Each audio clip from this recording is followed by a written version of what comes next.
thank you for logging on. Yours truly, Diamond K. And DJ Unique. Right, now, we're going to do something called Hip Hop 101. Hip Hop 101. Brought to you by Power101JamsFM.com. And JuiceStreamRadio.com. No, that was absolutely you. All right, we can start over. Well, no, we don't have to. Well, yeah, absolutely. What we're going to do every week is dissect a classic hip hop thing. It could be a group, an artist, or a unit of people. Like the today's topic, which is the Juice Crew. Right. What I guess, what are your memories of the Juice Crew? Oh man, my fondest memories of the Juice Crew are actually, for me, the first time I heard Dimples D's Sucker DJ. That's when I became a fan of the Juice Crew. And they was on Pop Art Records back then. Right. Before signing to Cold Chillin'. Then when I heard Marley Scratch, that was like, it's a wrap.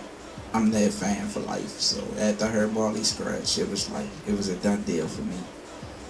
Now, most of the artists in the Juice Crew were based in Queens. Right. You know, and for the young people that may be watching this, the Juice Crew was really, I would say that their real strong points are the mid to late 80s.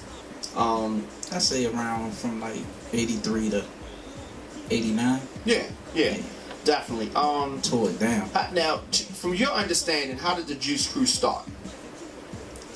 To me, it was just like Marley making the records out his house in Queensbridge and the projects in his aunt's living room, and they did Roxanne Shante's first song. Dissing Roxanne's Revenge, dissing UTFO. They made a video in his aunt's. But even before, that's true. Even before that, you touched on it early with Dimples D. Pop Art Records. Definitely, but I mean the Juice Crew was really founded. You have to mention Mr. Magic. Mr. Magic, Fly Tie. Very right, definitely Fly Tie from Cold Chillin', and also your man Marley Marl. Marley. Or as he likes to be called, Marley. AKA Legend, like you consider that's how he got what he say now. Right. AKA Legend. Yeah, I mean he's definitely a legendary figure. Definitely legendary. You know, and of course, Dimples D was his girlfriend at the time. And they started something that they went back to a lot. They really were very involved in what we know as hip hop beef. Right. You know, making a record about somebody, trying to get a response from them and go back and forth. Right. And so Dimples D's record, Sucker DJs, was aimed at another fan that you are, Run DMC. Right. But this record did not get a response from Run DMC. Is that fair to say? Yeah, Jay was on some other stuff. Jay went. The record wasn't. I mean, the record didn't get enough heat to really generate a response. To me, that was a real, here in Baltimore, that was like a Baltimore classic. The Dimples D? Yeah, you couldn't go nowhere back then without banging that. That was definitely a classic here in Baltimore. I don't know about other cities, but. You know, and a lot of times records that work here in Baltimore did not work in other places. In other cities at all. Now, what did work here and everywhere was the Roxanne record. Yeah. Now, Roxanne Shante at the time, about probably 15 years old. You know, do you remember when you first heard the Roxanne record? Yeah, I was at a skating rink, rhythm skate, and classic here in Baltimore, classic. And DJ Spin played it. Ooh, I went nuts when I heard it. I was like, wow. I'm like, that's the joint right there. Yeah, I mean, you know, I always thought something was going on between Marley and Roxanne Shante. The way I hear them on BLS now, I think something going on. But you know, Marley married, so I ain't trying to put them out there. Not something going on now. Not now, no. But you mean back in the day? Yeah, you can tell their chemistry is still the same from back then. When you listen to Golden Era Radio, their chemistry is like still the same. You know, of course, the Roxanne record got. I mean, it was. Baltimore Baltimore probably had a Roxanne, if I remember correctly. I mean, there were Roxanne springing up everywhere. Everybody's name was Roxanne. After that, you know what I mean? It got crazy. Roxanne, I know what you want to say. Roxanne Shante, right. Your father used to always call people Roxanne. All the time. Roxanne Shante or the real Roxanne? Who was better? Roxanne Shante. Why? Her delivery, her flow, her style, her voice, everything about her. She was just raw at the time. You know, she was just like vicious. Like, she didn't care who she battled. She didn't care who she went up against. She just didn't care. She was like, I'm gonna do me. Now let's talk about some of the other members of the Juice Crew. Big Daddy Kane. One of my favorites. That's my Muslim. One of the all-time greats. My Muslim brother, right? Okay. There. One of my favorites. Okay. How important was he to the Juice Crew? Very important. Even though he wasn't from Queens, he was from Brooklyn, but still, he fitted right in. He didn't even need that he was from Brooklyn unless he said it. I thought he was from Queens when he first came out, so like it was like the way his delivery, he fitted right in with the whole crew. Like he was the only outsider, so it was just like he was just mean. Like the first time I heard Raw was when I first got a WBLS tape for the first time, and I heard Raw, and it was just like, and Kool G Rap was on there with him. It was the remix. It wasn't even the original. It was the remix with Kool G Rap on there. And I think it was like 10 minutes long. Yeah, and, it was a pretty long show. Ooh, that was like one of the hot joints for me from Kane, Raw. Definitely, but even before Kane came on the scene, MC Shan, the Bridge Wars, as they're called.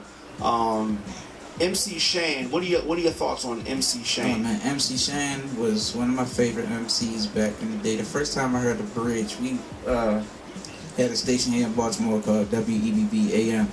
It's like when you got our elements, which was owned by James Brown. James Brown, rest in peace. And like, came home from school. It went off at like 5 o'clock in the afternoon. You had to catch Randy Dennis before he went off. For like an hour straight, he would play like hip hop from like 4 to 5. And then I heard the Bridge on there. I'm like, what is this? Like, the beat was just so raw. It was just like, I never heard nothing like it. And then like the delivery from Shan was just like, man, it was just like, and then he Cut So Fresh came out after. It was like, okay, it is what it is. Now, I would say that the Juice Crew got a bit of their own medicine. Mm-hmm.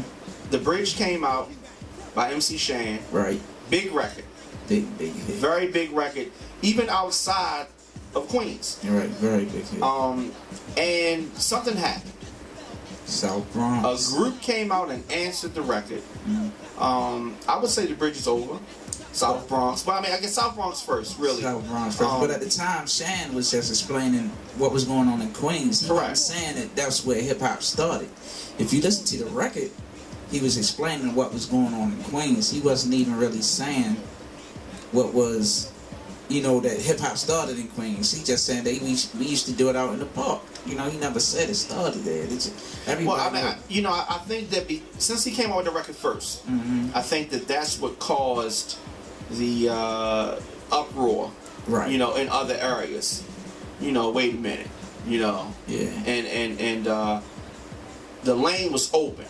Yeah, it was definitely open. And KRS-One and BDP jumped in to that lane, and and I know we're not here to talk about BDP.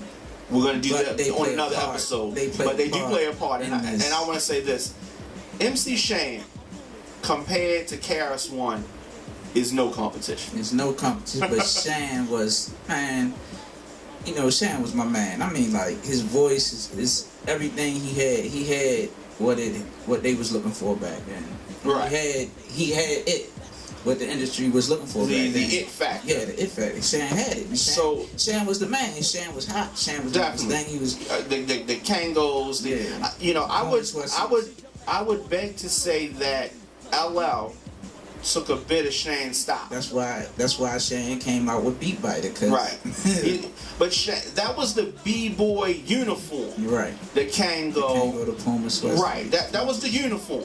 If you didn't have that on, you wasn't doing hip hop. No, you wasn't. You was doing, something else. Yeah, you wasn't doing that if you didn't have that uniform. But so South Bronx came out, and did you feel that South Bronx, was it a total diss to the Bridge? Did it make you like the Bridge song less?